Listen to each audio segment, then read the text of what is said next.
Falcon fans, Falcon fans, Falcon fans.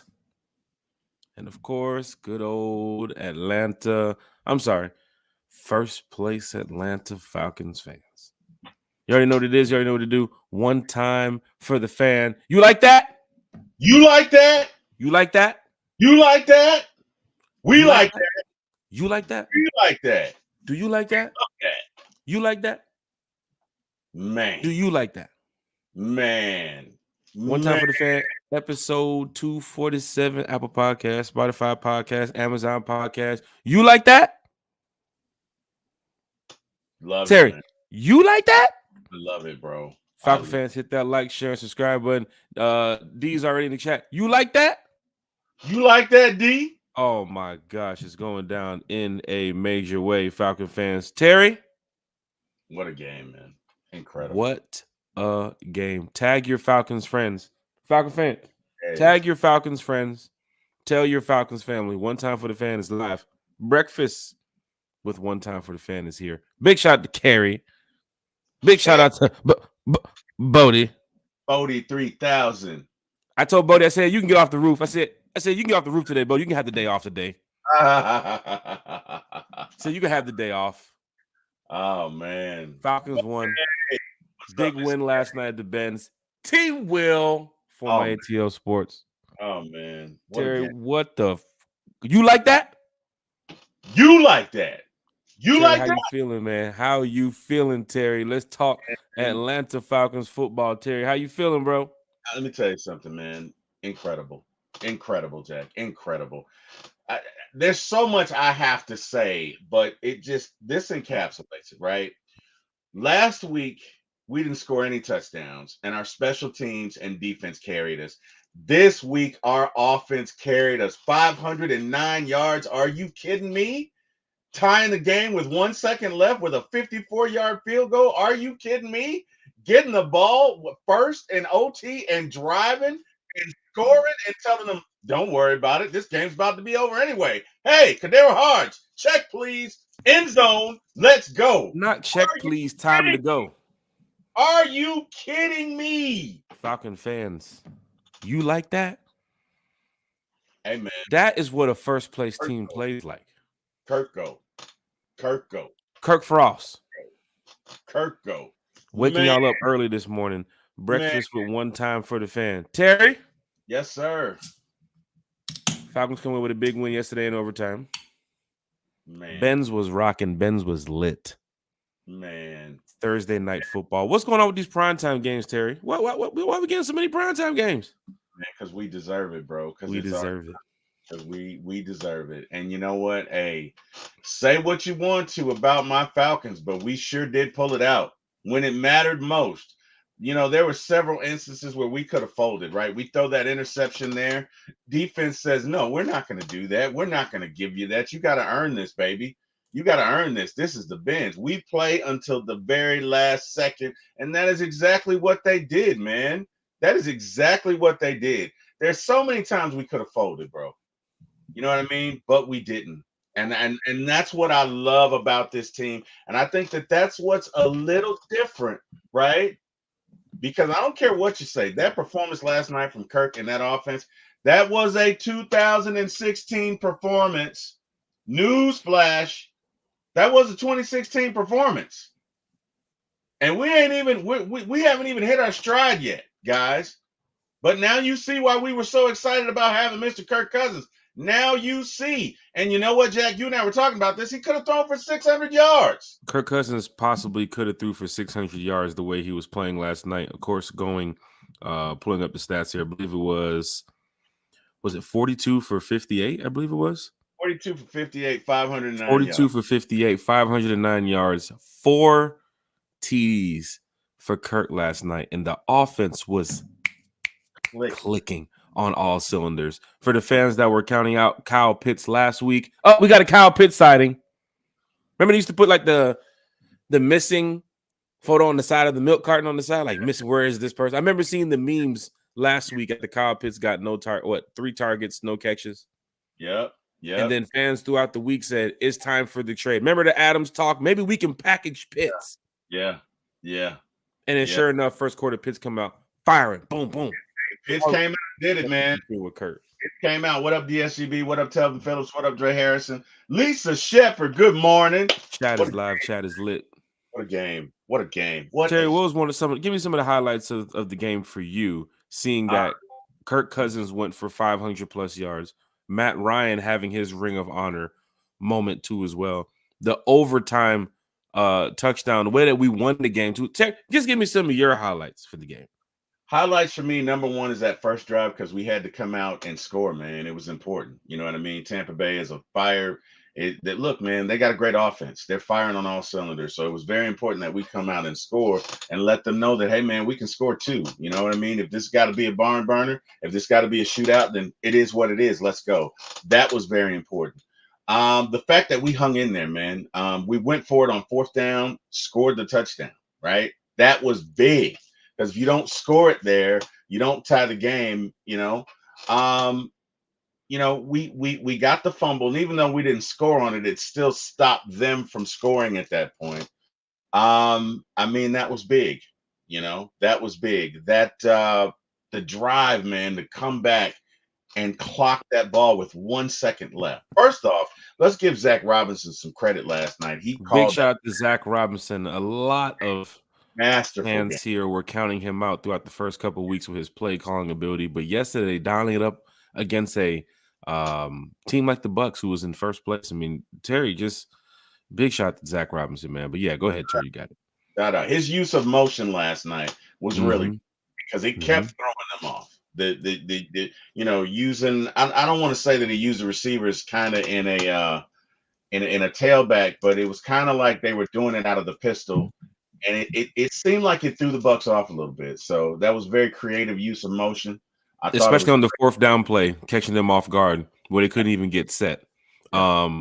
Big man, the creativity is definitely through the roof here with the Falcons here the past couple games. Now, Terry, 2-game win streak, offense clicking last night the way you saw there was. Kirk possibly could have went for 600 yards, finishing with 509, 4 TDs. Is there an identity within this offense now, Terry? You know what? I honestly don't know. What I will say, and as adults, as men, as adults, whatever, sometimes you have to be accountable and admit when you're wrong. Dude, our offense held up against the blitz. I mean, he blitzed us so many times last night, and if you go back and look at it, we held up. We held up, man. Now, we gave up a couple sacks too as well, and that happens in the game of football. But to see Kirk Cousins get right back up on his feet and lead that offense down the field, I mean, once again, kudos to Kirk. That offensive line played phenomenal last night. And the reason I'm not really answering your question is because I believe this offense can do it all. Now, last night, we didn't get anything on the ground. You could see the plan was, they can't run the ball, so let's just stop the run. And you know what, Kirk? Challenge accepted. Team rushing 18 for 73, no TDs on the ground too as well. 509 yards in the air, though. You know what I mean? Like that's 600, 580 total yards. But bro, incredible. What this says to me is we get this thing up and going. We can do it all. Yeah. And you're saying getting it up and going too as well, Terry. You have the Carolina Panthers next week in Carolina. And right now, I believe the Carolina Panthers this Sunday, I believe they played the Denver. Is it the Denver Broncos they play against?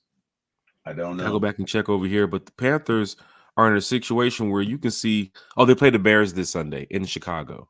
So I know there's going to be a lot of Falcon fans tuned in for that. And of course, the Aints, I believe they play the Chiefs on Monday night.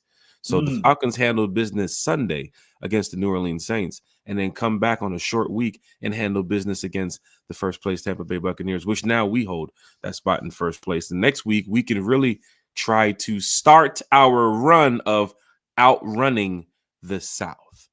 And we do have a big game coming up when we come back to the Benz against Seattle. And I'm glad the Falcons played the way that they played last night, because when Seattle comes in here, you guys saw Seattle against Detroit.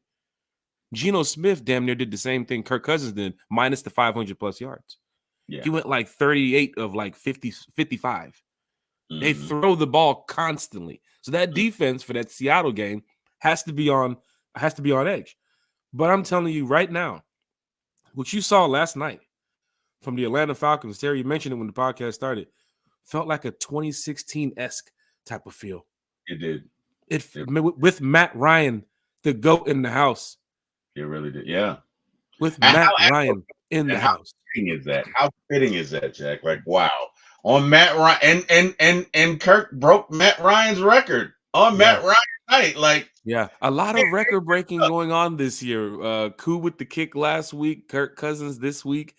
I'm thinking next week we go for 100 points. It's the fucking Panthers. You might as well.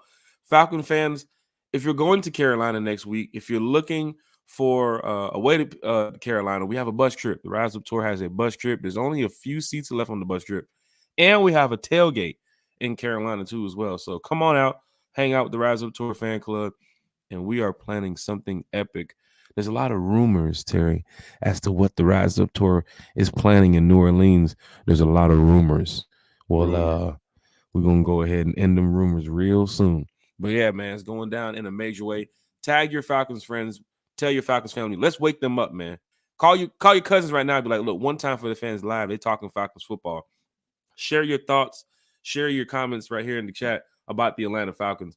Rep your section too as well, y'all. We got a lot of season ticket holders here in the chat. So rep your section. Look, Dre Harrison is in the chat. Lisa Shepard. I'm still floating. Lisa Shepard is in the chat. Christy Lewis. Look at the diehard fans at 9:34 a.m.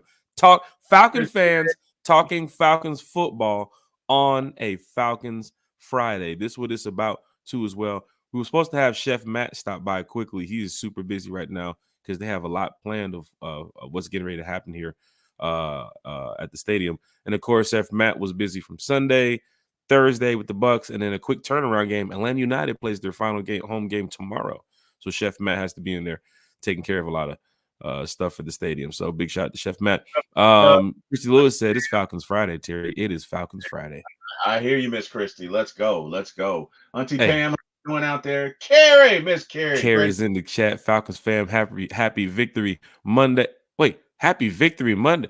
Friday, Saturday, Sunday, Monday. Shit, it's the whole week, Terry. Let's call Sherelle. Shit. Saturday love. Down. Wait, Tuesday, Friday, Saturday. Anyway, whatever. It's something. Monday, Tuesday, there you go. Saturday. Come on, Terry. Hey, there you go. What up, Auntie Pam? What up, C-Dub? I ain't that young now, Terry. I know my hits now. I see you, brother. Hey, Harrison, best thing about this win is we are 2-0 in the division and our team gets a mini bye. Terry, Dre Harrison's comment right here, 2-0 in the division. And also, I think you're 2-0 also in the conference too as well here. So this is great to see Falcons fans that, you beat the Eagles, you beat the Saints. I'm sorry, 3-0. You beat the Eagles, you beat the Saints, you beat the Bucs. You got the Panthers next week. You're going to beat them. But let's look ahead to with the schedule coming up. You do have a tough Seattle team. Yep. Right? We can't just knock them and say that they're going to come in here and not put up any numbers. But, you see Geno Smith in the pocket. He loves to get the ball down the field. You also have to go back to Tampa within the next couple of weeks. That fight back again is going to happen in a couple of weeks. And then you have the Dallas Cowboys as well coming to the Bend. So a lot of teams right now, Terry, are probably looking at their schedule saying, oh, shit, that team in Atlanta is the team to fear. So, man, oh, man. Dre Harrison's comment right here, Terry.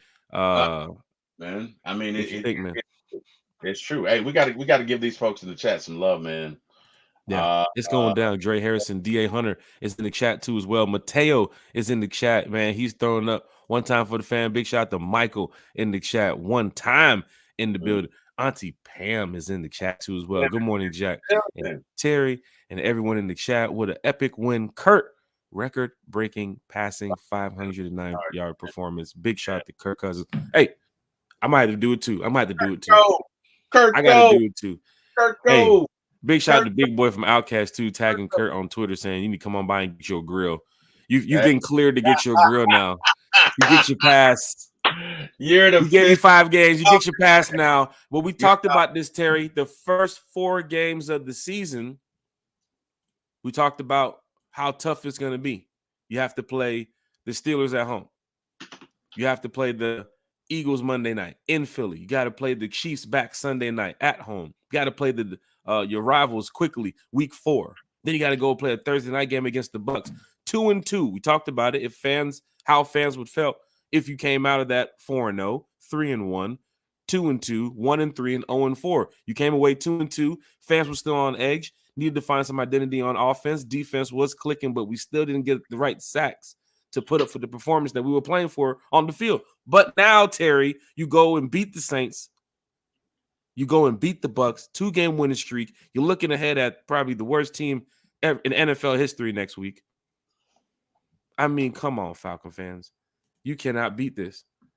You cannot beat that, man. We're going down here, man. We're going to go through the chat, man. Look, until 9:38 in the morning, man.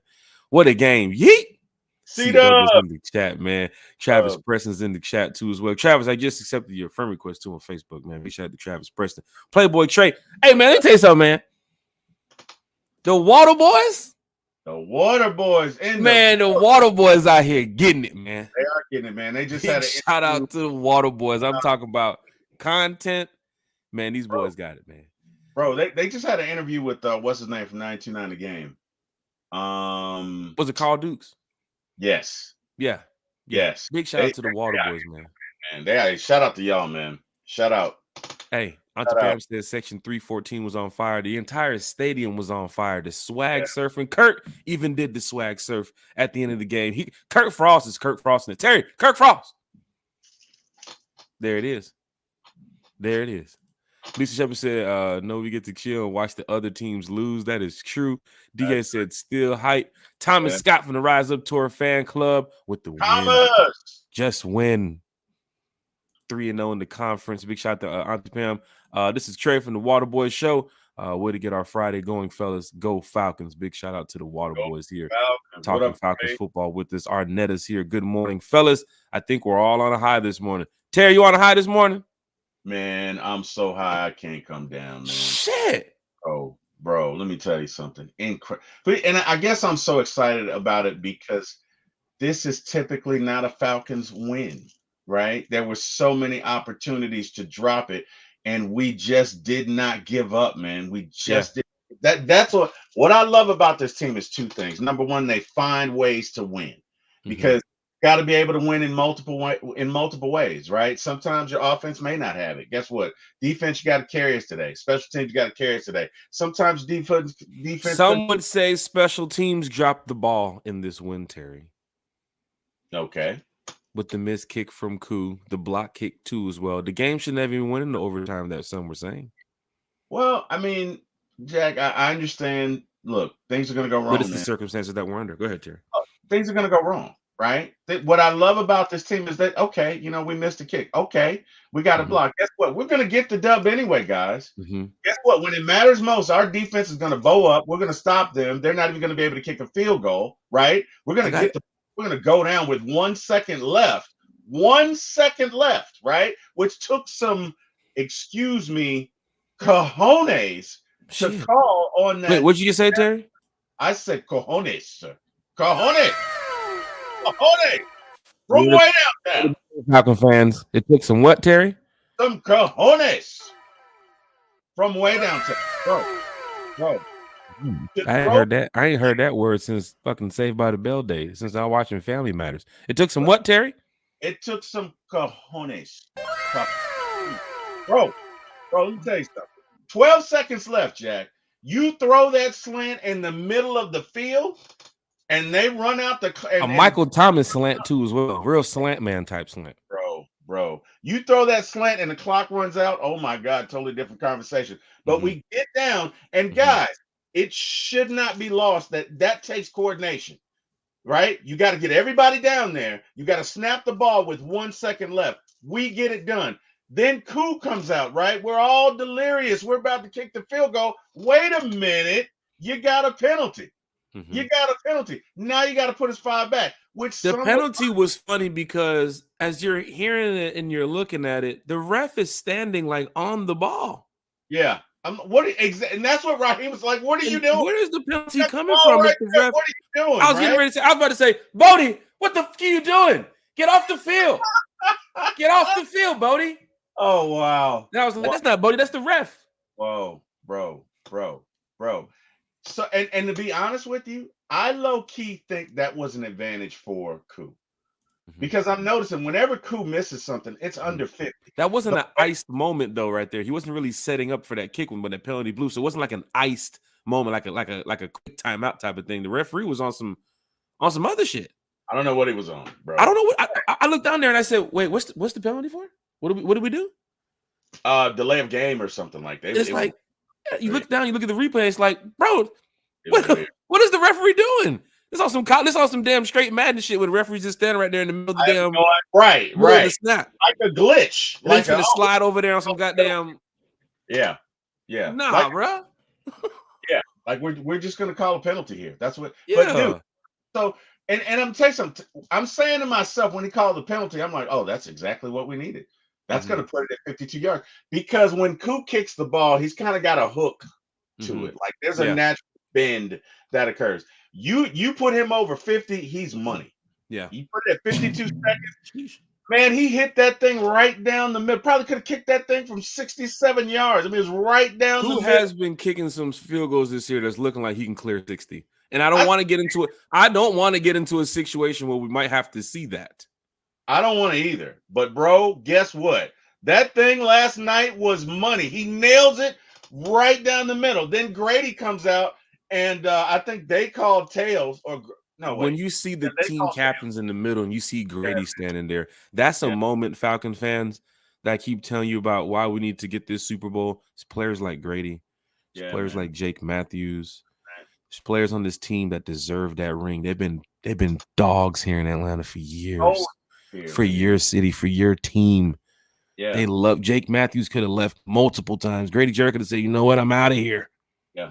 But the dog in them, the fight in them, the way they want to win for this city is just amazing. And just to see Grady stand out there by himself, put the city on his back as the team captain.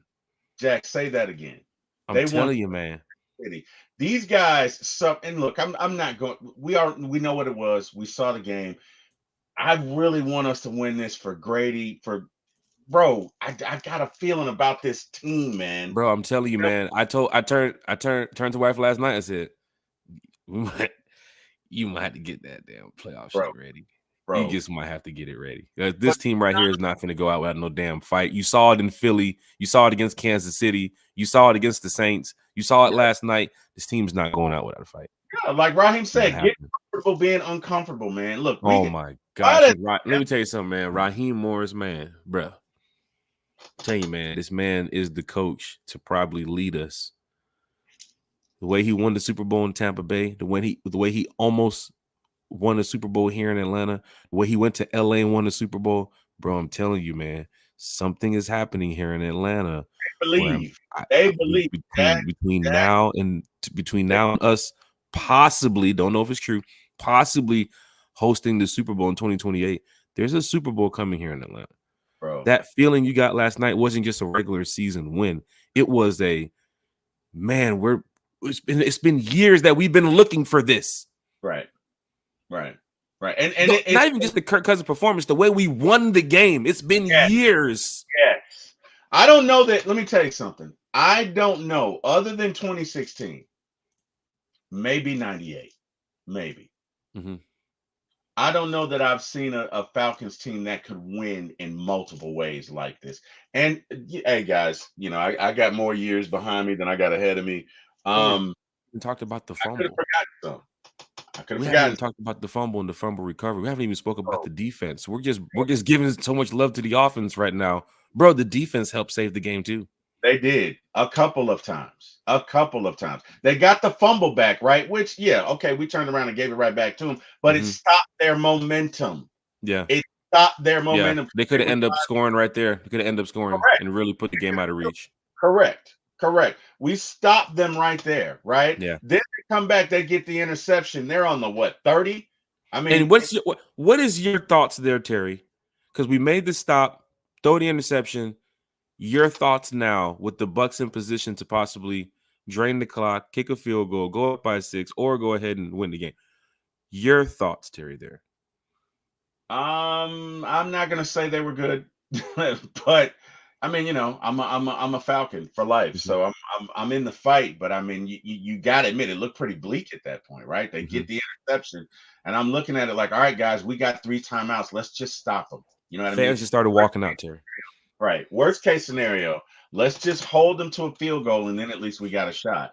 And then the penalty happened, right? Mhm, The penalty happens, and it mhm. puts them out of field goal Big range. sack from David Onyemata too as well. Big sack Big from David. back, Big sack big from David. back. That's what you want along your interior front. That's what you want. When it mattered most, when you had to have it, right?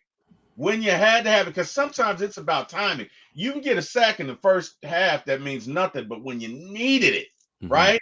You got When it. it when it's third down and first place to go, right? Yeah. Or third, the difference between stopping them here is Yeah. first place and second place by Mhm. 2 games, Yeah. right? And your defense bowed their necks and stopped them when Yeah. we had to have it, right? Yeah. Then we get down, we go down, man. We kick that thing with 1 second left. It's right through the middle. We come Mhm. down, Grady calls it. We get the ball, and bro, I'm about to get hold, to the touchdown. I'm about to get this. Let's save that. Hold on. Hold on. Save it. Let's save that one. So I'm about to get bro, to this touchdown. Kadero Hodge, man. bro, When you need a fight, receiver out there, first of fight. all, bro, last week Kadero Hodge Yeah, the got the touchdown forward against the recovery, Saints on the muff right? punt. Yeah, yeah. This week with the game winner, I'm telling you right now, there's a lot of Falcon fans that probably counted out Kadero Hodge early this season from making this team, being a special teams player only, won't even hit the field, won't even get. Some fans even say Kadero Hodge will even get 2 touchdowns this year. No way possible. Looking at this offense, but Kadero Hodge, man, that's the guy who continues to fight. Once again, another player in that locker room on 53 who's going to help take this team to the next level. But to see the moves from some of these receivers, man, it's like I'm playing FIFA out there. Bro, Mooney, the separation that Mooney gets, bro, it's like he's just running like nobody's out there covering him. And Look, Kurt, you go back to when Kurt said he wanted him here. Now I see why. Thank you. well, Damn just it, Ritter. Why didn't you call for somebody? stop it, Why didn't you say Julio? Why didn't you say you wanted? Why stop didn't you it, say you wanted somebody? stop it, stop it, Kirk Cousins called Mooney. Damn it, Ritter. stop it. You're gonna make me I'm say sorry. stop it. Hey, hey, but seriously, Should we add that name to the ban list? yeah, let's do that. Let's do that. Going forward, no, Uh, no mention of Ritter because what we don't have to, I guys. know, man. But great team win last night. But Cordero Hodge, Mooney, Not Drake London. everybody, man. That's your Everybody. number one right there, Let, man. let's Kyle give Pitts. let's give Bijan some love for those blocks he was laying on people, man. Bijan is, man, he's been in the gym, man. He has to be in the gym. Or he's working out with I don't know, the WWE superstars or something. Yo, Bijan Robinson is going ham when it comes to that blocking game, man. yo, man. He is putting on some blocks. He put one on the Eagles defender a couple weeks ago, played him out. Last week against the Saints, that extra protection that they're doing for Kurt. I know those 4 sacks last night, but the protection that they're putting up for Kurt, they're doing a great job. They're doing an They just out, got to get the run game going now. bro. Look, no. And I Here's think next week in Carolina, Bijan gets 100. I'm the calling for Bijan 100. the run game will be fine. Yeah. I mean, look, the good teams, they can do what they need to do. The great teams can adjust, Mm-hmm. right? But Good Terry, morning. the run game's going to be fine. You threw the ball 50 sometimes last night. They And they clearly said we got to beat up on this Bucs secondary. We got to get them tired. well, no, that look what they said. Vita Vea, you got Vita Vea, who's a beast, Yeah. right? Arguably first ballot Hall of Famer. They made up their minds. The Falcons are not running the ball on us, right? They're not. So the only thing you could do was pass the ball, and pass the ball we did. Mm-hmm. 509 yards, like you say, could have been 600. But my point is, good teams can adjust. So if we need to throw it and sling it 50 times, let's do it. If we need to run the rock, let's do it. But that is the mark of a very good team, which is why when you said, what is our identity? I didn't answer, right? Because a Mm-hmm. good team can have an identity. Mm-hmm. A good team can have an identity. But, and I'm about to make a reference here from this man who will go nameless, Mr. Kaiser Sose. when his teams were in there, when they were in their prime, right? Mr. Kaiser Soze. You know who I'm talking about. Used to play for the Patriots That name is on the ban list too. A couple on the names we mentioned the ban list twice today. right, Hope we don't mention it again. right, Mr. Kaiser Soze. Mm-hmm. But if they needed to sling it 60 times, they could. If they needed to run it 60 times, they could. And that's what what you scheme and prep for going into that game. They already knew that. I think they're going to go in there and throw that ball about 30, 40 times. They said, Kurt, I'm sure you know Raheem. He's so smooth. Yo, Kurt, you ready, big dog? Yeah, man. I'm looking at a 400-yard game from you, Kurt. You can do it. You know, Kurt's over there. I'm Kirko Frost, man. What do you say on that commercial? I'm Kirko Chains. Come on, man. But and I'll tell you what I think the Raheem influence is. I don't know if you noticed, but these guys will run through fire for him. Oh my gosh, bro. When we talk, speak on it, Terry. Let me tell you something. He has the ability, right? When I think of Raheem, I think of Mel Gibson and Braveheart, right? And they're about to go into this battle. And he said, guys, I'm gonna be honest with you. Some of you guys are not gonna make it. Some of you guys are not gonna make it home. Everybody on this field today is not coming back with us, right? But let me ask you this question: if you could take, right? If we win today, and you guys end up free, right? Would you take all of those days of captivity and trade them for one day of freedom? And these guys erupt, right? These guys erupt. That's the impact that Raheem has on this team. Every player from 1 to 53 is going to give you the max. He's going to give you all that he has. And that, my friend, that's why I wanted Raheem. That's why. Because one of the first coaches interviewed too when they interviewed the process. And no disrespect to Belichick, right? No disrespect to Belichick. Belichick was a great coach. But Belichick just kind of forces you to do it. And if I'm being real, a lot of guys don't like him. It seems now, looking at it, that it would have been forced to go with Belichick, seeing that no other team wanted him. Well, right. And he's doing ESPN and NFL coverage every now and then randomly or something. Belichick is a first ballot Hall of Famer. Belichick is the GOAT. He's just past the point of where we want him, yeah. I just don't think he was right for our team. That energy in the Benz last night would never have been a Bill Belichick moment. Right. It would never have been. That swag serving, he would be like, what are you doing? What are you guys doing in here? Bro. No, we can't play football. We're not doing no swag surfing. Cut the DJ. Cut the mic. We don't want to see that. We need that from Raheem. We need that from Kurt. Terry? This team believes, man. This team believes. So do the fans believe now? If this team believes the way that you saw them fight in Philadelphia, the way you saw them battle the Chiefs, the way you saw them against the Saints, the way you saw them last night in the overtime, do the fans believe now? The Chiefs and the refs, Jack. We battled both of them. Brandon Keeler has the comment of the day. We're just a few plays away from 5-0. We are. And just to know that we're 3-2, I feel pretty damn good about that. Bro. Because now it's the next set of 4 games. Okay, September, we got up through September. October, like Mooney said, I think it was Ray. Late October, November, December, those are the games you got to win. You got to get down to, because January is pulling up for that playoff time. Yeah. So you can know, Terry, looking at a team, if you continue on this streak, if you outrun the South, Terry, we're probably going into that December 3rd Minnesota game or that December 16th Vegas game saying, we have the division locked. It's time to put panics in. No, I'm just saying. I don't want to get that. I don't want to get there just yet. Joey said the reason in the chat. Kurt balled the hell out. I don't want to get there just yet. I'm just joking with y'all. Yeah, Falcon fans, we'll catch up to these comments. I want to know y'all thoughts in the chat. Let me hear y'all thoughts about last night. Your thoughts about Kirk Cousins, about this offensive line. Who gets the game ball? Everybody in the chat. Who gets the game ball? Let's find out what y'all got to say here about these Atlanta Falcons. Vincent Coakley. Got to be Kadero Hodge. Kadero Hodge is you can see what Terry's saying. If the line can hold for Kurt, it's proven that he'll sling that ball. Let me tell you something, man. We saw it in Washington. You saw it in Minnesota. And now they're seeing it here. But the Monday night performance and then the Sunday night performance versus the Chiefs, and then Thursday night performance against the Bucs. The world is watching the Falcons. And here's the beautiful thing about it, man. Kirk's not even 100% yet. Oh my gosh, Terry. And bro, when he does, whenever that, because let me tell you something. Last night, what I saw, Kirk was throwing that ball with anticipation. So he's like, all right, I see he's about to clear the linebacker.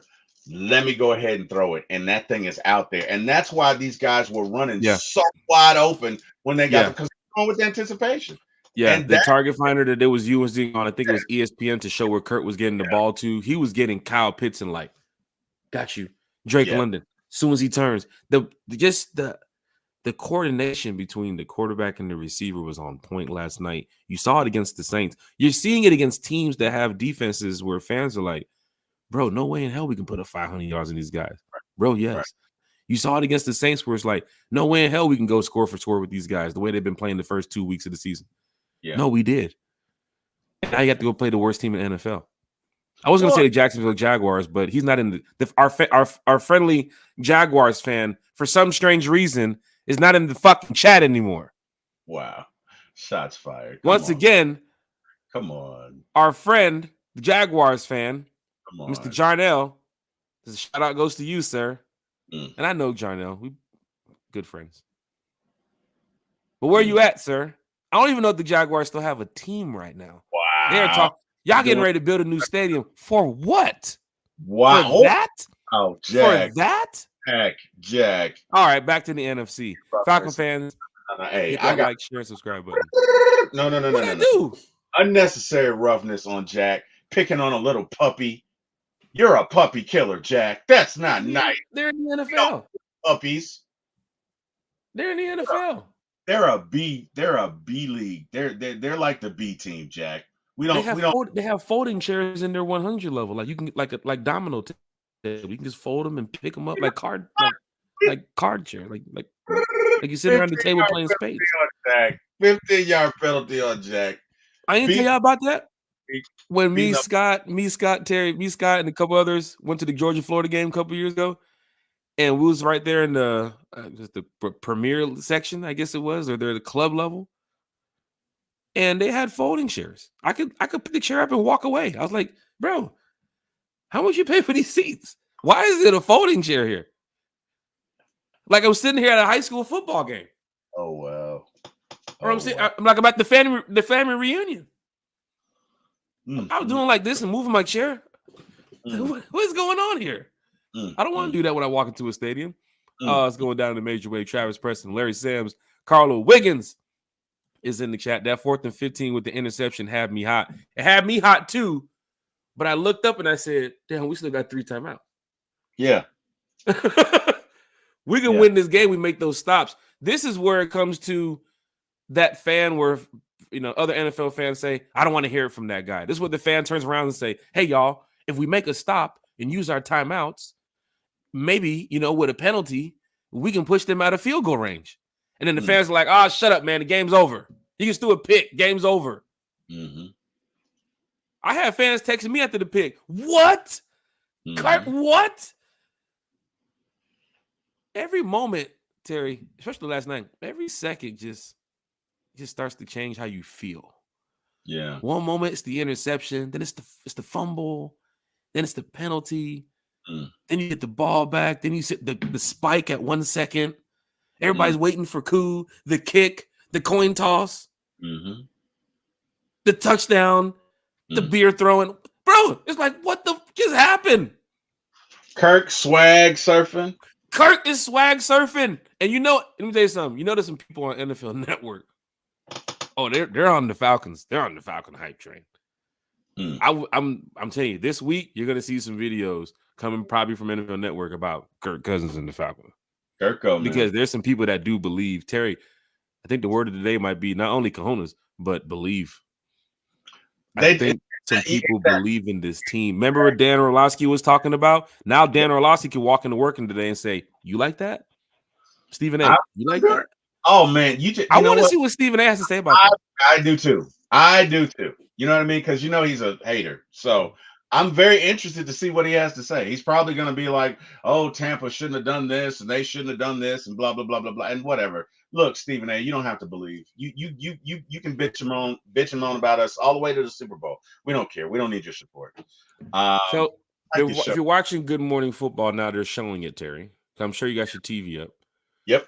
And you can see Baker Mayfield gets the touchdown here, and he starts to do the college dance that he was doing, that little nonsense that made him go viral. Raheem Morris, they're down 27-20. Kurt locked in, beams the ball. Boom, that's the Mooney. Mooney with the stop and go. On fourth down. With the stop and go. Got Todd Bowles. Todd Bowles is like, this team is for real. Yeah. This team knows how to play football. Mm-hmm. 30-27 here. Big fumble, big strip. Who's that? Is that Jesse Bates? No, that's Caden Ellis. Oh, Caden got Jesse Bates with the strip. Yeah, Jesse Bates punched it out. He punched that thing. You seeing Kirk now on the sideline now.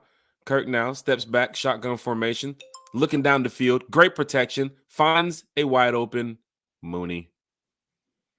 Yeah, man. Kirk Cousins down the field. Koo starts to warm up for his kicks. I'm just going over what I'm watching on Good Morning Football. Kirk in the pocket again. Drake London wide open. I don't know where they're at.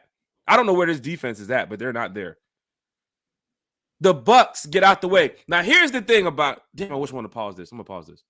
Here's the thing about the spike as I'm watching it now. A lot of NFL teams, especially back in the day, Terry, you know this.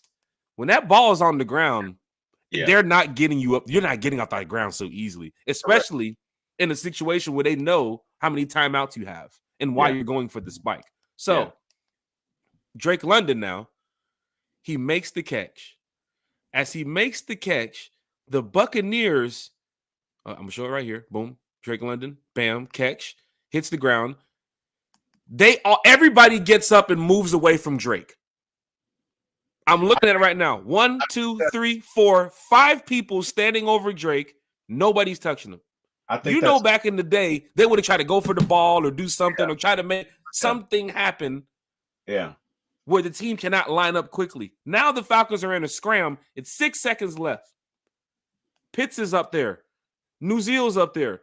Lindstrom is up there. McGarry's up there. 65 is looking down. With 3 seconds left, 65 is looking down at the line. He's not even set yet. Yeah. He's not even set. He gets to the line. Look at everybody in their set. And number 0 barely gets over the line for the Bucs at the snap. That would have been an encroachment right there. Barely. To see that happen in 7 seconds. Yeah, man. Yeah. That's truly amazing. I don't care, Baker Mayfield. You try to get your little viral moment over there on the side, trying to pray, and they're gonna miss the kick, and I'm gonna turn around and do the dance. No, not in Atlanta. A lot of churches in Atlanta, but not in Atlanta, brother. Kirk Cousins, overtime. Cordero Hodge, a lot of missed tackles from the Bucs today. A lot of slow players too, as well. Cordero Hodge, what was his 4.3 time? He's fast, man. I don't know, but he's fast. He's fast. That looks like college Cordero Hodge. Bro, let me tell you something. This team believes, Jack. This is what I'm telling you. This team believes. And if you can get 100% from everybody on that roster, I'll take that. I'll take that. So you're in the pistol formation. You got Mooney in the backfield. He runs out for your check down. Bijan's going up the field. At this point right here where I paused it, Kyle Pitts is wide open on the 40 on that touchdown run. So if Pitts turns around for that inside curl or inside break, Kirk Cousins can hit him right there. He's wide open. Kirk Cousins goes right there to Hodge, who is getting blanketed by a defender. But look at where he threw it, right? He threw it right in the breadbasket for Cordero Hodge. Inside where the defender is coming this way, he threw it inside this way. Hodge is able to brush off the defender, turn, balance, and it's off to the races. And then you can see the fucking beer flying in the stands. Bro. I hope it was beer.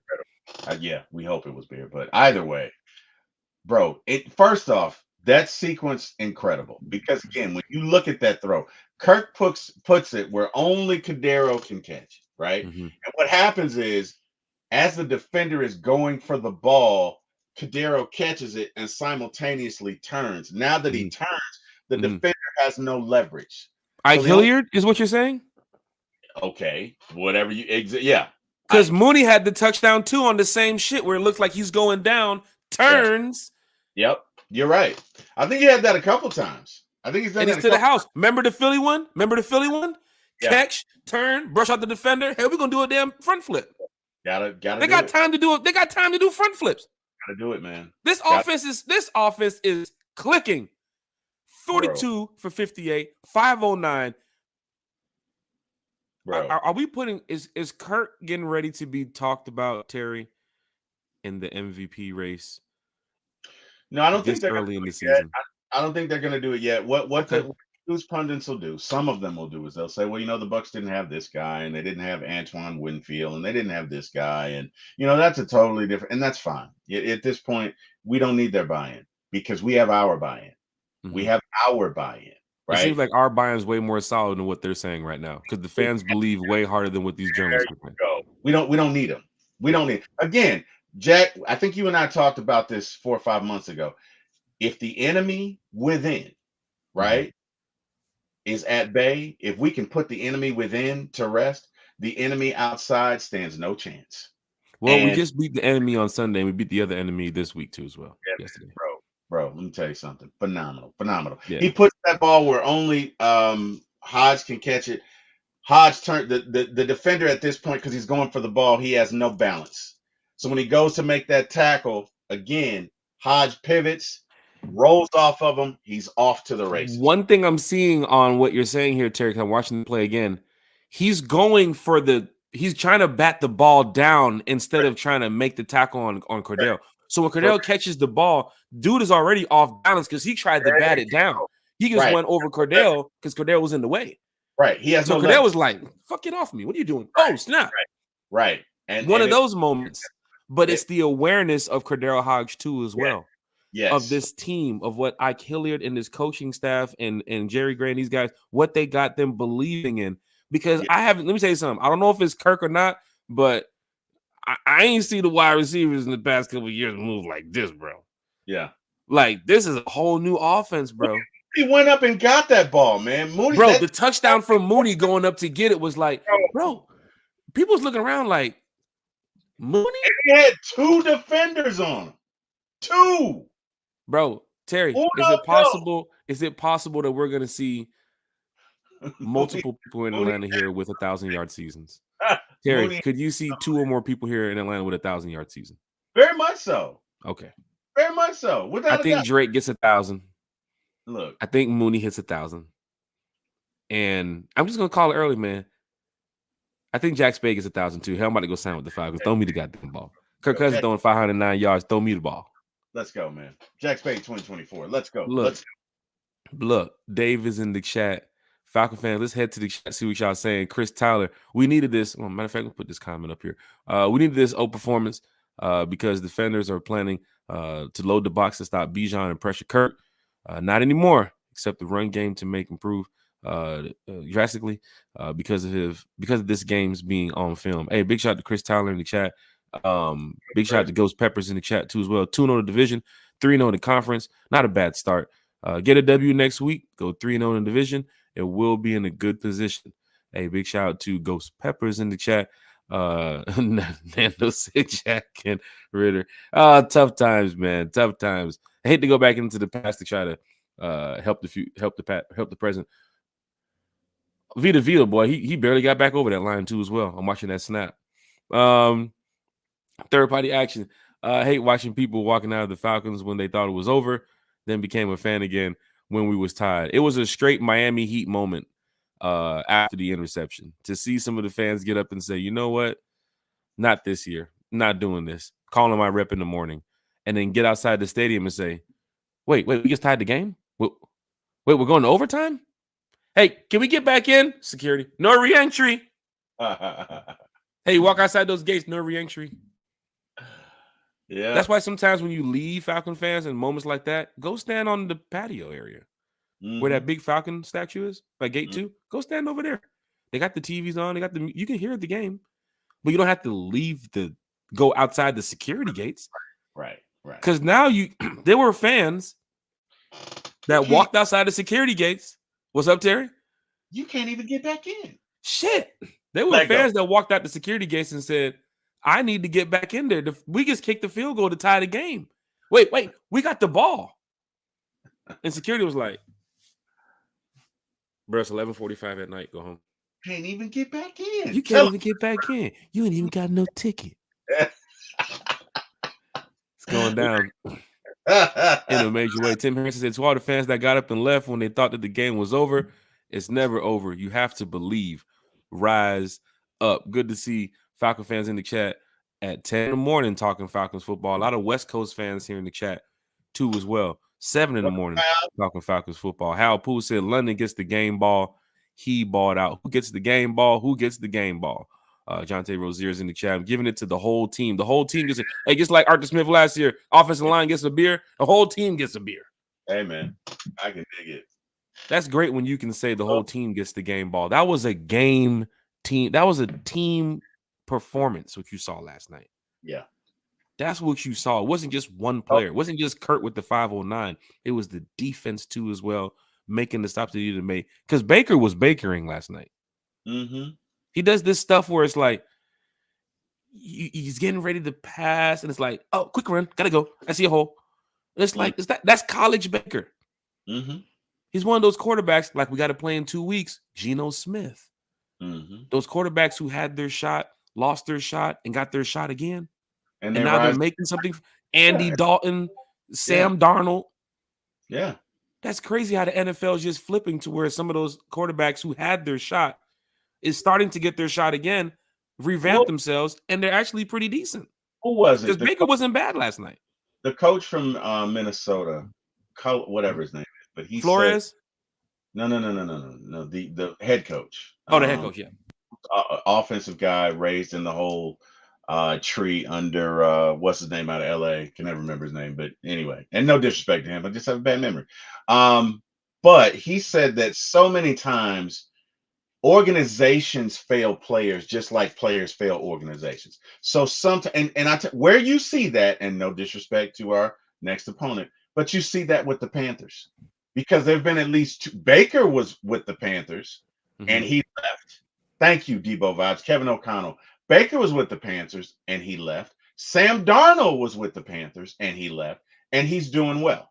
Right. So, maybe there are some systems that are just not conducive for certain players to succeed. Right. And I think you're seeing that with Geno. Right. I think something that a lot of coaches do, and we talked about this, Jack. We talked about this with Mike Tomlin. He said sometimes coaches don't want to coach. If the player isn't ready-made already, look, it's your job to coach. It's your job to coach him up. It's your job to get him where he needs to be. And you're seeing that, right? You're seeing that, like, this player has a certain amount of skills. Let's marry this system to him and he can do well, right? So we're seeing that. Absolutely. Terry, on defense, if you had to go game ball offense, game ball defense, of course, we said the whole team. On defense, who would get your game ball? Who stood out to you? I couldn't just give it to one person. Number one, it'd have to be Jesse. Jesse punching that ball out. Jesse not giving up. But also David Onyemata, man, on that sack when we had to have it. When we just had to have it. Phenomenal. I mean, I could name. Look, D. Alford got injured last night, but on that play, D. Alford, as quiet as it kept, D. Alford has been balling out. Yeah. Balling out this year. Yeah. And, I hate he had a concussion, man, but I got to give him a game ball as well, man. There's so many different. Caden Ellis recovering the fumble. I saw him walking out last night. He looked cool. Well, I hope it's okay, man. Walking out. Hopefully he's only out for a couple of games, man. But D. Alford has been balling. D. Alford, if you don't know, you need to know. D. Alford has been balling this year. HA's been balling. Look, our defense has been balling, but I don't know, man. I don't know that I could give the game ball to just one guy. What are your thoughts, Jack? What do you think about it? It's a team win. On defense, man, I gotta say, man, like you said, Dave Onyemata, but Grady Jarrett, man, just continues to fight, man. The double teams. Even I saw one time I saw all 5 defensive linemen blocking him one time. I was like, damn, nobody else is gonna block nobody else. Right? What are you guys doing? That's crazy.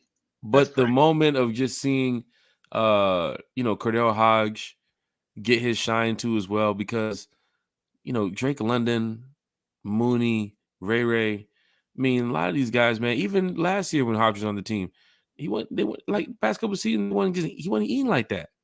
And now with Kirk Cousins here, a true quarterback, we talked about this. Kirk he's gonna get the ball around. That's why I say if I go sign with the Falcons tomorrow, I'm probably scoring against Carolina next week.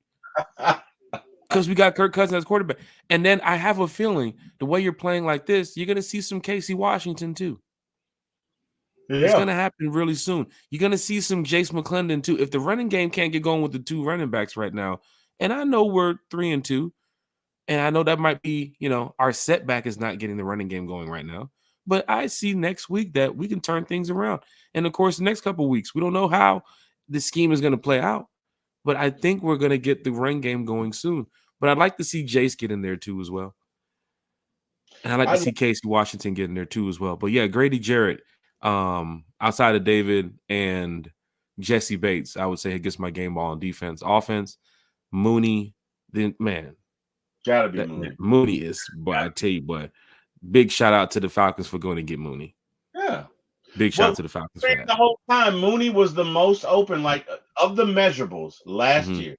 Mooney was the most wide open, and we're seeing why now. Because first off, he's quick as can be, but he runs excellent routes. Excellent routes, right? And I mean, bro, just phenomenal. Just phenomenal. Falcon fans, hit that like, share, and subscribe button. I know you guys are enjoying this breakfast with One Time for the Fan. Falcon fans talking Falcons football on a fantastic first place Falcons Friday. Yeah, we have the Carolina Panthers up next. Terry, how are you feeling now going into this Panthers game next week? I think you got to be careful because this could be a trap game. Terry, don't trap game this comment so early in the morning. It's 10:19. Fans don't want to hear the trap game. Is that a penalty on me?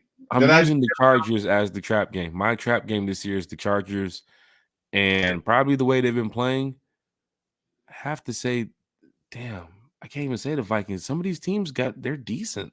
They're decent. Like the Cowboys are not bad right now, but they're not a trap game either. You can't come out slouching on the Cowboys. You can't go in there and say, "Oh, that's a trap game." Cowboys they can get after it if you let them. And that's why I'm Panthers, saying, people are looking at the Panthers, bro. They beat a decent team.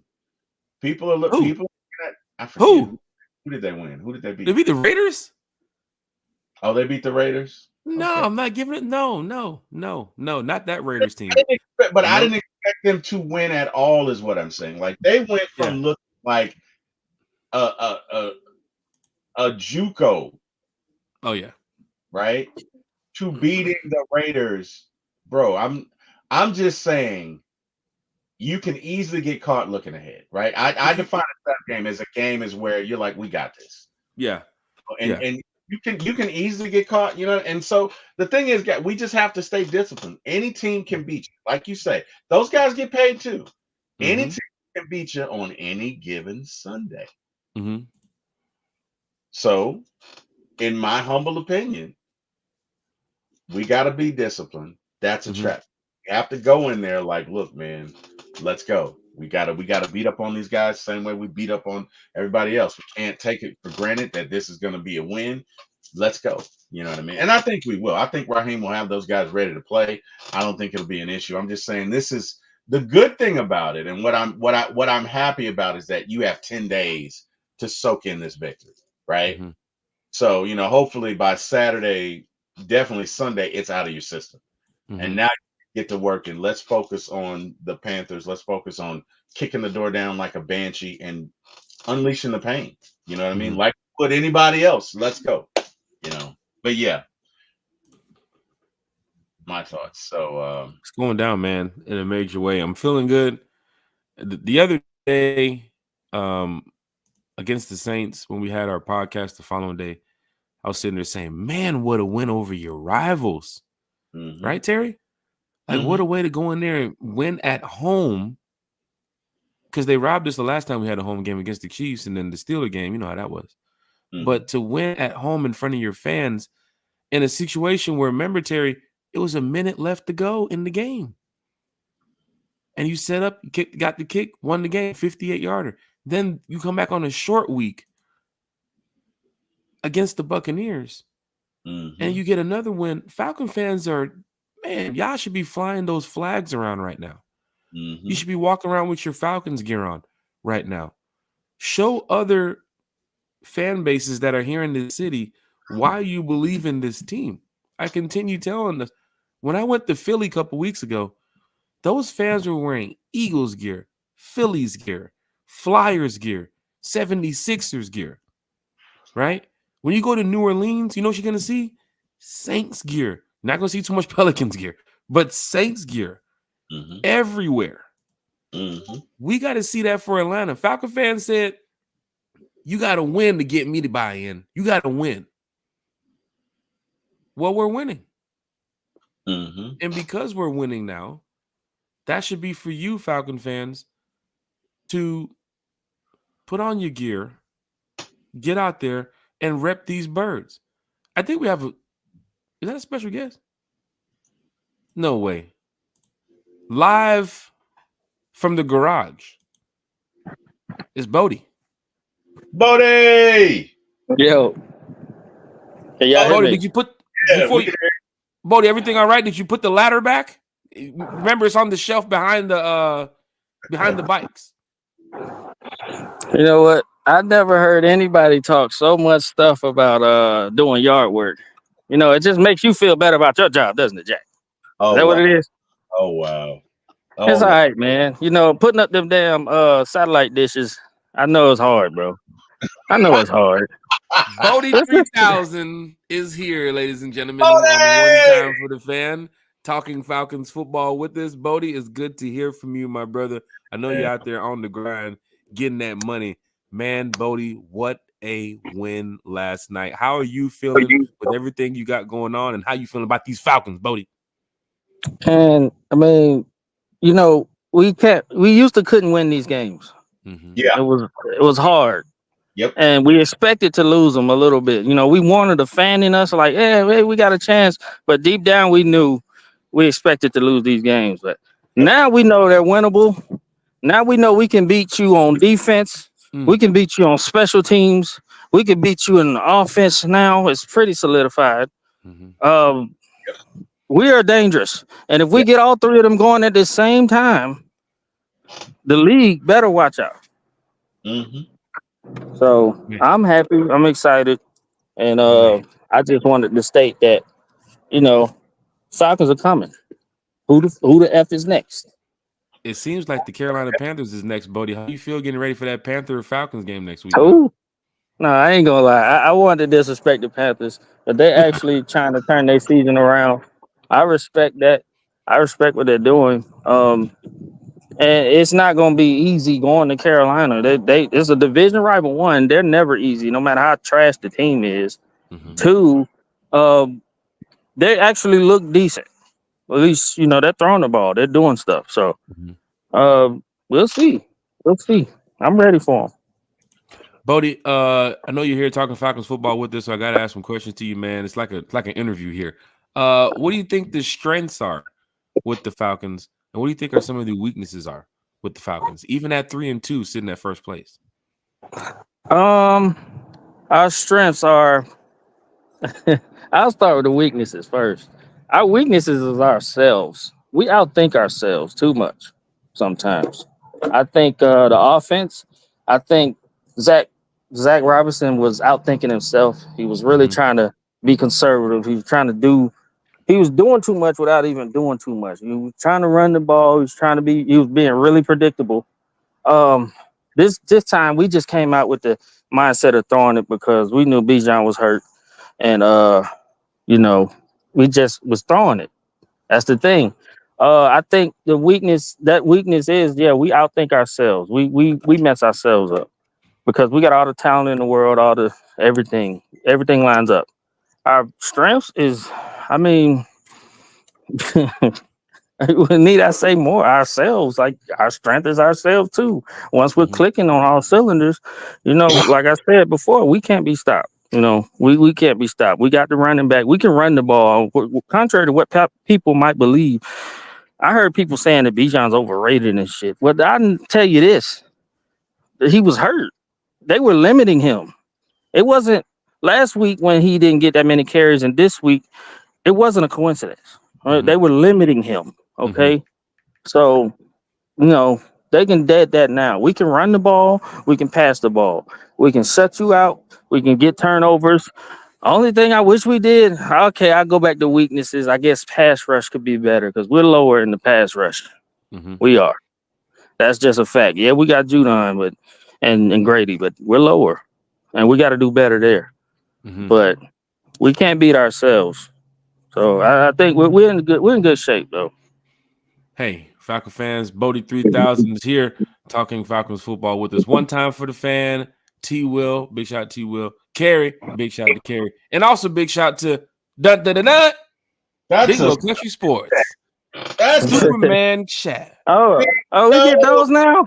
We get those now, Bodie. I don't know what. Hey, Bodie, don't forget now. You gotta check the tip jar. Check the tip jar on your way out.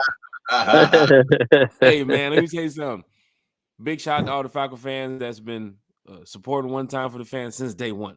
Yes. Right? We came from, Bodie, as you remember, man, 2 subscribers doing a 4-hour podcast for the NFL draft.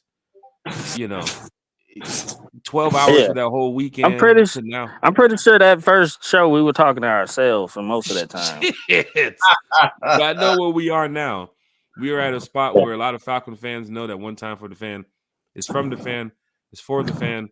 You guys helped us get over 1,000 subscribers from going live, right? So that's big too as well. Apple Podcasts, Spotify Podcasts, Amazon Podcasts, everything else we've been doing, YouTube, Twitter, all the Instagram, social media. A big shout out to all the fans. We just look out for One Time for the Fan. You guys know we try to do the best to cover. Alberto in the chat. We're gonna go to it. We're gonna NIL Berto's here. We're gonna go to it. Big Low Country Sports. Now I know Big Low. Not NIL Berto. Big Low and everybody has like, you know, their special theme for their Superman chat. We have still yet to make it. So I'm just gonna say Superman chat. Hey, man. Hey, whatever What works. world, Whatever works. What in the world, Bo? Can I get a Kirko dance? And could you tell Jack that he washed my truck, but he didn't wax it like I asked? Jesus. Damn, Jack, you got his truck out there ashy and shit. What's going on? Oh my gosh. Damn. Not the ashy truck. I'm sorry, Big Low. I'm sorry. So first, Big Low says he needs to see the Kirko dance. So I guess we Kirko dancing it out. Wait. That was Minnesota. Yeah. This Kirko now.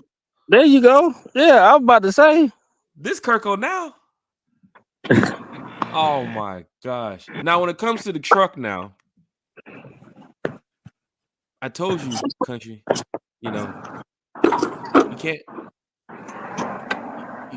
You gave me a bar of soap and a rag. I said, country, I need real deal professional detailing equipment. He said, man, I just got a bar of soap. Wow. I said, country, you might have to run to the store. Wow. So we try to get the truck washed before the game, but you know. No, Big Low told me that, you know, you're supposed to be prepared because this is your job. Shit. Wow. It's going down in a major way. Falcon fans in the chat, hit that like, hit that share, hit that subscribe button. Chris Tyler said this chat is cyber swag surfing, man. We're feeling good. Good. It brought the biggest smile to my face to see Kirk swag surfing. Like, that was the biggest thing. I saved that damn video. I done turned it into a GIF. I sent it to everybody in my phone. Like, swag surfing Kirko is a big deal.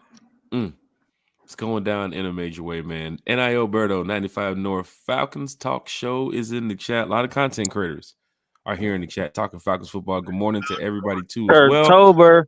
What a win. It's officially Kirktober. Can you imagine that, Terry? Bodie, is Kirktober? Bro. Where? Oh my God. 509 yards. 509 yards, bro. And it could have easily been 600. Easy. And Bodie, this man could have went for 600 yards on a bro, primetime game. He's at bro. 509, 42 of 58, 509. You got Drake London with 13 targets, 12 receptions.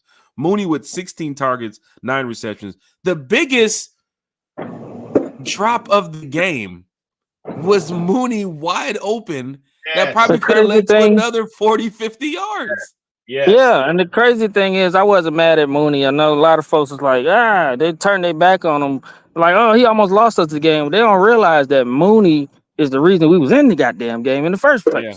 Absolutely. So you can't sit Yeah. there and I'm seeing, I see what these folks. I ain't saying people in here, but I see folks out here just really, they blind. Like the man balled out, and he has been well worth the free agent investment. Yeah. And I'm so grateful. And I'm grateful that Kyle Pitts got his too. I know y'all probably talked about that already. That's good that he done got his. And it's just, I mean, we in a good spot, man. We can open up the offense. Darnell Mooney tied ninth, 24 receptions, 339 yards, 330 yards in the season, ninth in the league. He's fourth with TDs with 3. So Mooney he's out here eating. Bro, Yeah. But I think for me, the theme of that game last night was picking up each other, right? Because again, to you guys' point, that could have been the game right there. You know what I mean? You can see, and the thing about it was Kirk threw it. He threw it again with anticipation because he threw it way before Mooney makes his break. Mooney turns around, and I think what got Mooney was he was so wide open. He's like, "Holy shit, the ball's right." I mean, he was that wide open. And but guess what? We pick him up. Then Kirk throws the interception. Guess what? We pick him up. Look. So to me, the theme of that game last night was, "I got you, bro. I got you. It's all right. Get on my back. Let's go. We got it. We got 3,000. Look, there's not too many quarterbacks in history that can anticipate wide receiver routes like Kirk Cole can. Like that's just amazing. It's an amazing gift. And that's why he's been so good, because I know he puts into practice. He practiced hard with his receivers. They time it. They get the timing down because the timing was off most of the year. And they showed what hard work practice can do in this game. He really throwing the ball before dudes turn around is amazing to me. And it's not said enough. How like that's very rare. Like a lot of quarterbacks don't have that. Catch radius. The catch radius is crazy of where he can put the ball for these receivers. Yes. And that's he don't need the strongest arm. He don't need all that. He just smart. He's a very smart guy. Yeah. So worth the investment so far. Definitely. Yeah. Big shout out to. Go ahead, Terry. No. Did exactly what I wanted. So I got a comment to make, and Falcons are trying to upset you, but I got to speak to it. Kirk Cousins, in a way, reminds me of Matt Ryan, but he also, in a way, reminds me of, again, a very bad man, Mr. Drew Brees, in that Kirk is going to get the ball to you where you can run. He's going to put it where not only you can get it, but you got time to make a move and run, and we saw that. Right? That's the first point. The second point, and I think it's a fair question, are we at the point right now in this season where we consider and I'll throw it out to the panel and I'll throw it out to the chat, guys. It was balling last night. What do we think about this? I mean, Drake London is still your one. If you're just going over like the season stats, how fans like to look at it like leaderboards. I mean, those stats I just read off with Mooney was ninth, and fourth, tied for fourth with the touchdowns. Okay. And then for Drake London, he has 32 receptions. He's tied for second. He has 354 yards. He's seventh in the league. And then you have 3 touchdowns. He's tied for fourth there. So he's putting up those wide receiver one numbers in the first 5 weeks of the season with Kirk Cousins, who's still trying to get in rhythm. Yep. But you're dealing with a quarterback, Bodie, Terry, and chat, put up 509 yards last night, and a team who won last week didn't even put up 100 yards with their quarterback. Yeah. Yeah. We're getting ready to play one of those teams in a matter of weeks. A team that won recently didn't even put up 100 yards with their quarterback, and they won. Oh, you talking about Bo Nix bum ass? Oh my god! Yeah, we got to go to Denver and play them. But when it comes to the question about Mooney as wide receiver one, if fans want to believe that he can be the one because he's getting a lot of targets, believe it. If fans want to believe it's Kyle Pitts because he might get 15 targets next week, believe it. But if we come away with a win, I don't care who the wide receiver one is. It could be me next week. It could be me. It could be all right. Slow down. Get off that roof. It could be you. Slow down. Yeah. Look, this is my take on that wide receiver one. I think people took too much equity in who's wide receiver one, who's wide receiver two, who's the third option. It doesn't matter. So Bodie used to say, I don't give a damn who the wide receiver two is. It's Kyle Pitts. Should be Kyle Pitts, but I didn't expect Mooney to come here and just do that. But I think they would tell you themselves, Mooney wouldn't put up these numbers if it wasn't for Drake drawing all that attention. That's true. That's true. Like Drake is the guy that we drafted high, and he's focused, and he's pseudo wide receiver one. He is the guy. Mooney doesn't get that open, doesn't operate in his space without Drake getting all that attention. That's true. So if you technically want to say it just doesn't happen. If Drake, Lord forbid, goes down, and there's Mooney, and then the rest of our cast in there, they're gonna put all that info, all that on Mooney. He's gonna have all the attention. He's gonna be the guy then, and then that will open it up for everybody else. It's just a trickle down effect. So in essence, Drake is the number one. If you guys want to lean on that, but if we're winning games like this, I don't give a good goddamn if Kadar Hodge is the number one the rest of the way. Sheesh. And that ain't even a knock on Kadar Hodge. Shut up because it don't matter. I don't care. Get the ball out, make plays, score touchdowns. Kadar Hodge TikTok's gonna be on point this week. He's gonna go TikTok crazy. Jack, that deserves he deserves a wow for that. Who Bodie deserves a wow? Bodie deserves a wow.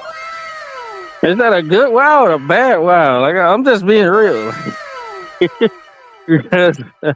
I mean, ain't no knock against Hodge. We already knew he was fast, and we all knew he had, he's on the team to be a backup receiver and special team. So, but when your backup receiver is called upon in a situation to win the game, like Kurt went to the play. Look at the play, Falcon fans. He snaps the ball. He turns to Hodge.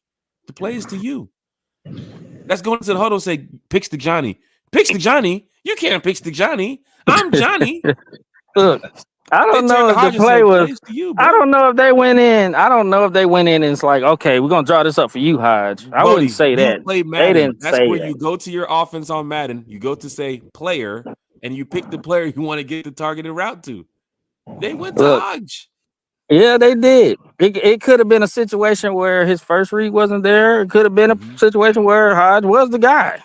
But you don't know these situations. You're right, Bodie, because Mooney's already over 100.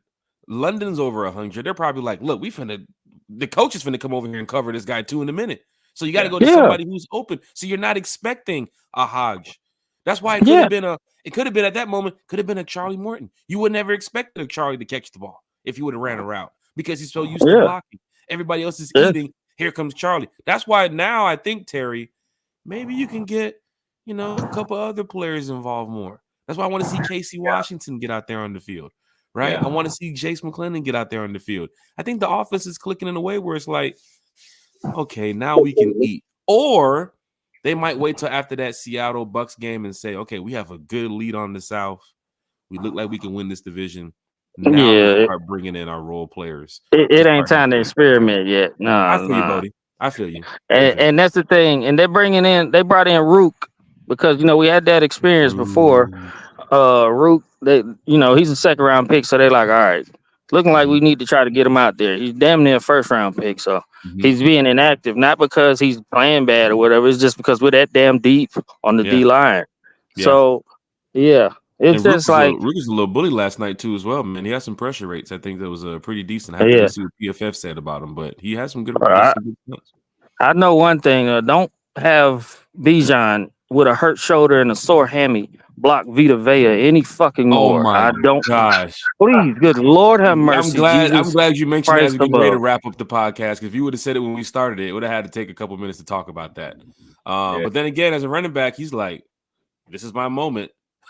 This is my shining light. It's like the moment where, everybody leaves the field and it's just a dark room. It's just Bijan with a light over him and Vita Vea with a light over him. And it's like, oh, shit, I got to block this guy. Yeah, I don't think it was on purpose, but he was there to block the free guy. But the free guy ended up being Vita Vea, and that was a problem. Bijan probably felt it this morning like, yeah. Right, Block on Vita Vea. God damn. I got hard. I'll give him. You know what? He got hard, for sure.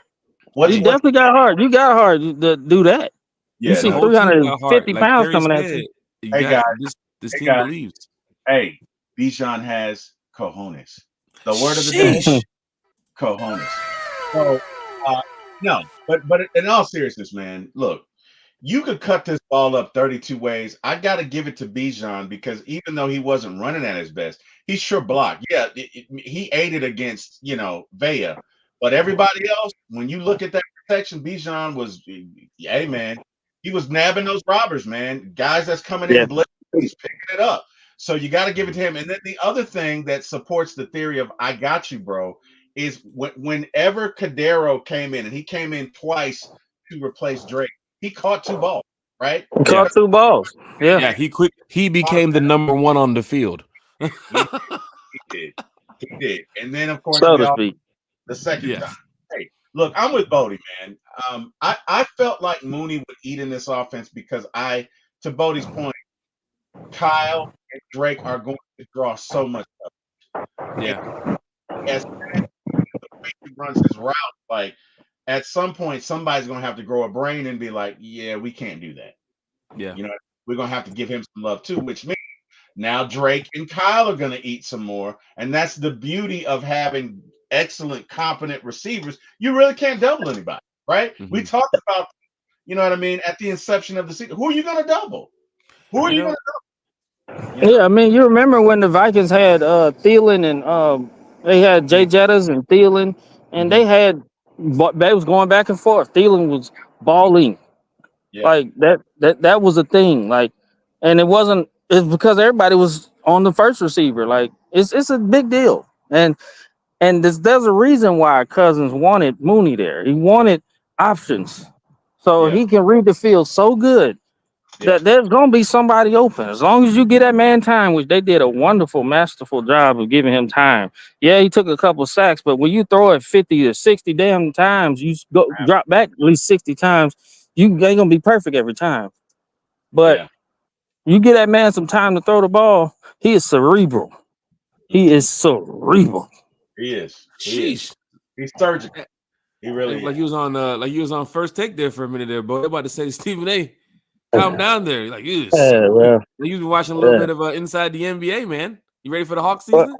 Oh, that's right. I'm ready. I'm a Laker fan. I'm a Hawks fan too. Where Kobe got me a Laker fan. R.I.P. Mamba. Hey, R.I.P. Mamba. Fans, this is great, man. Falcon fans talking Falcons football on a Falcons Friday. Getting ready to wrap it up here. Falcons fans. Falcons Victory Friday. At that shit. Falcons victory. First place Victory Friday for Falcon fans that's wanting to go to Carolina next week.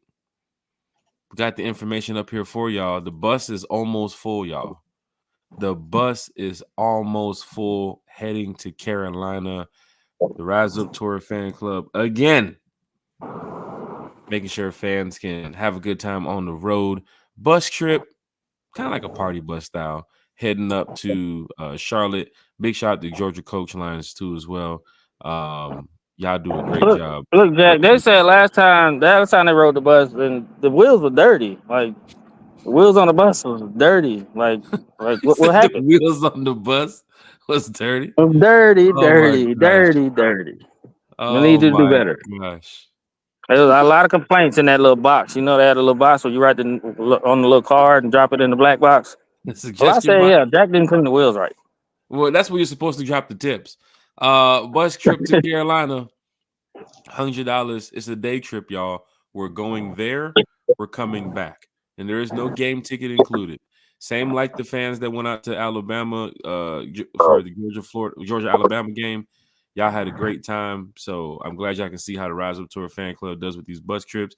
And this is our 4th or 5th annual bus trip to Carolina. So we've been doing this for years now, but big shout out to Georgia Coach Line.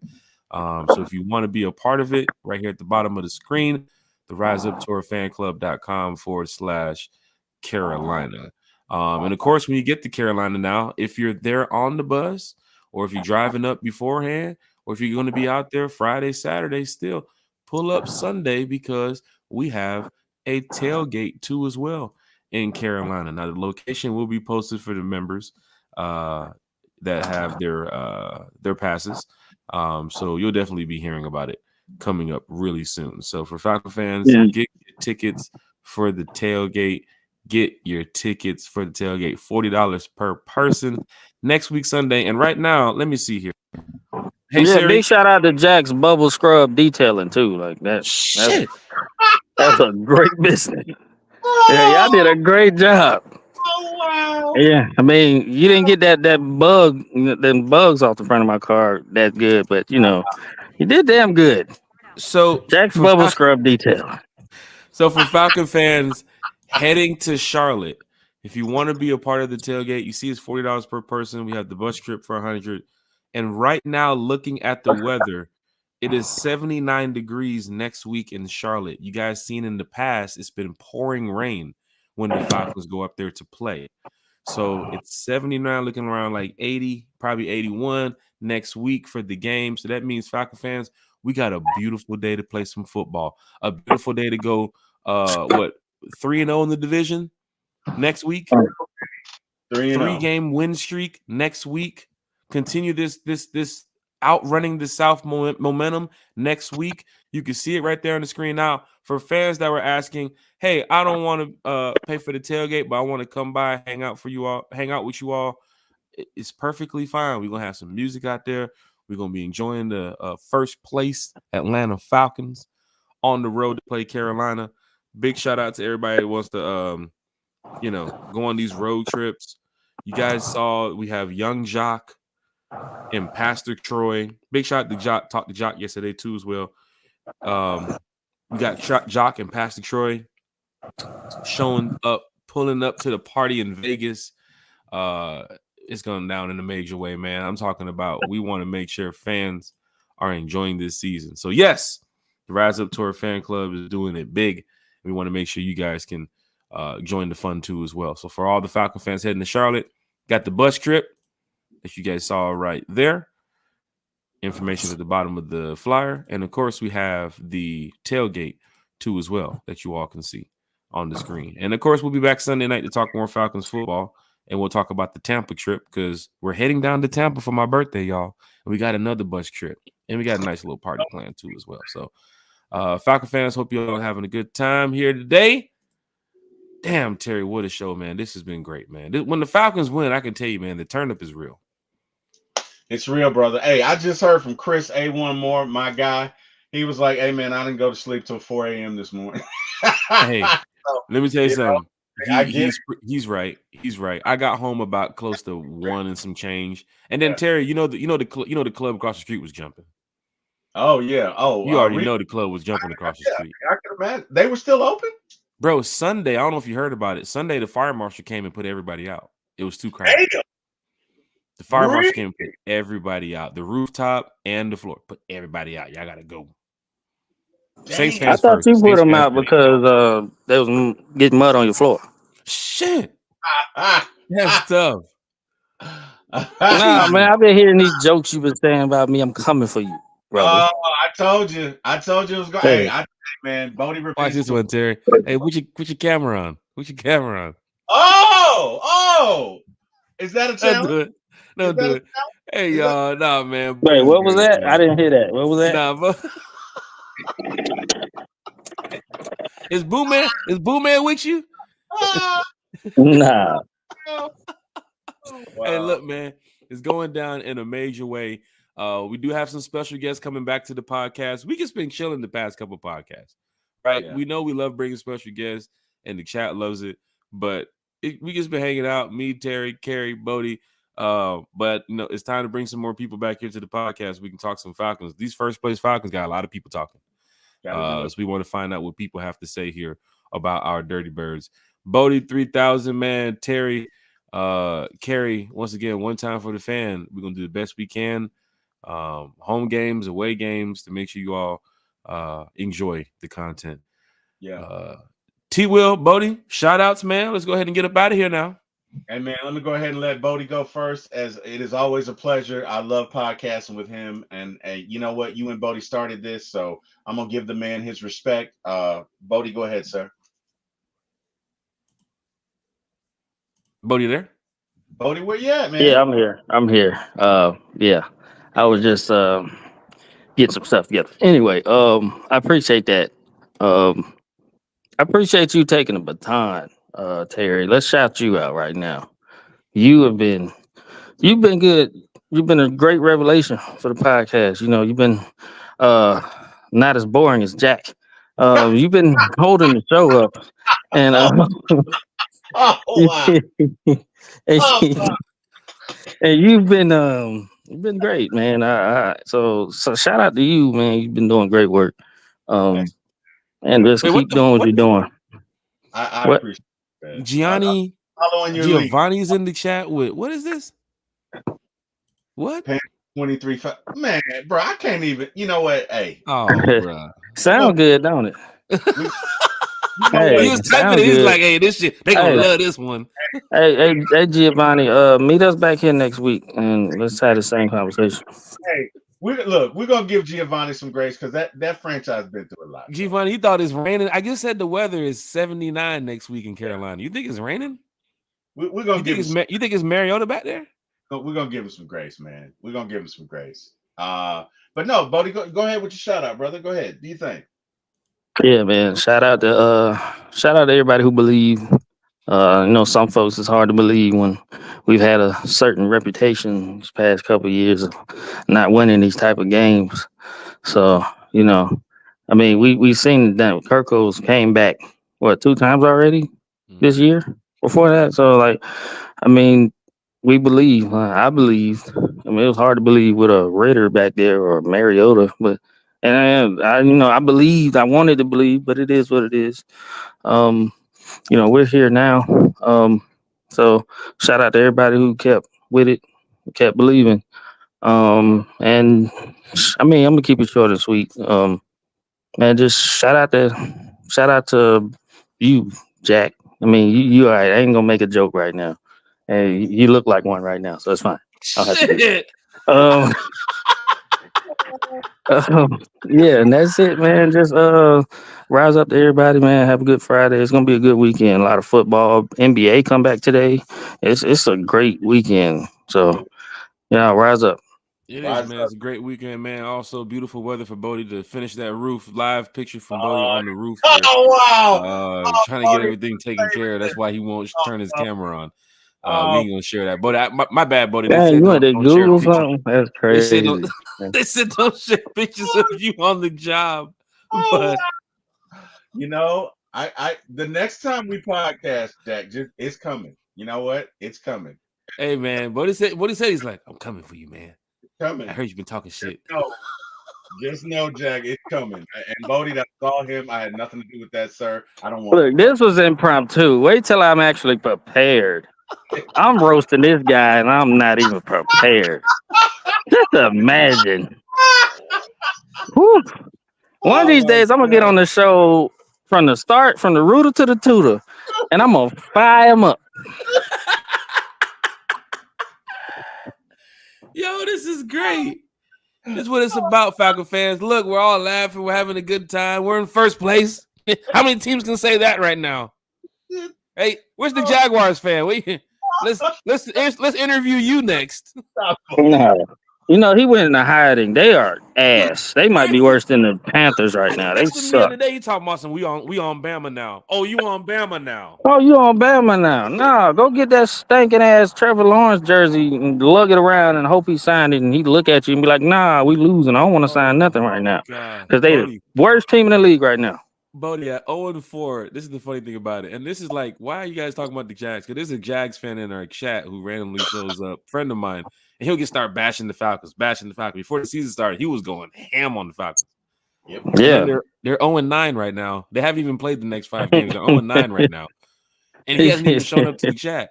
But the other day, the coach was asked the question in the presser, and they were like, "What do you feel about your job security right now?" And the guy's like, "Job security? What are you talking about, bro? You're 0-4. You should feel some type of way about that right now." Yeah, you got a franchise quarterback, and you got a decent team on paper, but y'all ain't producing. 0-4, terrible. Jack said they went a Better blind. New Panthers. I don't know who's worse, the Panthers or the Jags. No. I think the game would end in a tie. It honestly would probably end in a tie. Oh, No, they can both lose. I mean, right now, if you ask me, I got Bishop Sycamore beating the Panthers by 10 right now. Damn. Falcon fans, hit that like, share, and subscribe button. Terry, shout out, sir. I'm gonna keep the wild counter going because Wick is wilding this shit right now. The disrespect is rampant today. Okay. First and foremost, again, I got to thank Bodie and Jack for starting this, because without you guys starting it, I wouldn't be here. And, so many things wouldn't be going right now. So I got to say shout out to you guys. You guys started it. You guys, referenced, hey, I remember when we were in the chat and it was 2 people. Hey, I know all about that life, my friend. I know all about it. So shout out to you, man, for keeping it going and just building this platform up. For me to get in here, I will forever be grateful for that. I have a tremendous amount of respect for both of you, and Carrie, and just for having me. So shout out to you guys. Thankful to you guys. Shout out to everybody in the chat, man. This is so much fun. I love coming in here on Friday, especially after a Thursday night win. Oh my God, bro! This entire weekend is going to be lit. So I'm just excited about it. Got to thank God, and hey, man, you know what I mean. Been an interesting year, but he continues to bring me through it. So there you go. Last but not least, guys, I can be reached obviously here at One Time for the Fan, where we air shows on Sundays, Wednesdays, and Fridays. Also, come on over to For My ATL Sports. Number 4, my ATL Sports 1 on YouTube. Check it out. We got a show tonight. We're going to be going over the Falcons. We'll be talking about it. We'll get into it. Got to give a shout out to some of my team members. So, Jack, I know I keep announcing this, but our team keeps growing. So we've added C-Dub to our team. Now we got C-Dub, right? We got one and only Miss Lisa Shepherd, who's killing us with the articles and the interesting perspectives of fans. We got the lovely Tiff Raines, and we got the, I'm soft spoken, but I'm killing them in the background, Jibri Harper. So we're going to be airing the show tonight around 7 o'clock. Hey, guys, come by. Please like, share, and subscribe. Love to see you there. And I got to thank you guys. Oh, also my Braves guys. The Braves are they got to give some love. Obviously Chris A. Moore and Falcon Fandemic. And with that, hey, man, Jack, as long as you keep inviting me, I'll keep coming back. I'm going to defer to you, sir. Go right ahead. Hey, shout out to the chat. Shout out to everybody who's watching, who's listening, who's going to be watching and listening later on. Thank you all. Big shout out to the family. Big shout out to everybody who was at the game last night. Big shout out to all the Falcons, man. Organization, players, everybody, man. Y'all did the damn thing, right? Big shout out to Bodie. Big shout out to Carrie. Big shout out to T. Will. Smooth C just jumped in the chat, says, sup, one time for the one time. Big shout out to Smooth C too as well. But it's going down in a major way. Man, just keep believing. Shout out to Jack's one bubble scrub. Shit. God. Just keep believing in this team, Falcon fans. We're going to be here every step of the way. We're back Sunday at 8 p.m. talking Falcons football with you all. We'll talk Falcons Bucs. We'll talk Falcons Panthers. We'll laugh at all the teams that lost on Sunday. So Falcons fans, hit that like, hit that share, hit that subscribe button. One time for the fans.